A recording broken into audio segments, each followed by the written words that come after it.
যখন নমরুদ হজরত ইব্রাহিম আলাইহিসসালামকে আগুনে নিক্ষেপ করেছিল, তখন নমরুদের কন্যা প্রাসাদের উপরতলার বারান্দা থেকে সেই দৃশ্য দেখছিল।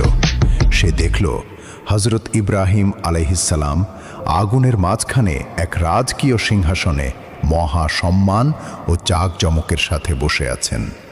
তার চারপাশে ঝর্ণার মতো পানি প্রবাহিত হচ্ছে। কাফেরদের নিক্ষিপ্ত পাথরগুলো মেঘের মতো তার মাথার উপর স্থির হয়ে আছে। আর হজরত ইব্রাহিম আলাইহিসসালাম উচ্চ স্বরে তার রবের জিকির করছেন। নমরুদ তার কন্যাকে জিজ্ঞেস করল, তুমি কি হামানকে দেখেছ? সে বলল, হ্যাঁ, আমি দেখেছি। হামান মাটির উপর যন্ত্রণায় কাতরাচ্ছে, চোখ ফুলে গেছে, প্রচণ্ড কষ্টে রয়েছে। তারপর নমরুদ আবার জিজ্ঞেস করল, আর ইব্রাহিমকে দেখেছ? কন্যা বলল, জি হ্যাঁ, আমি তাকে দেখেছি।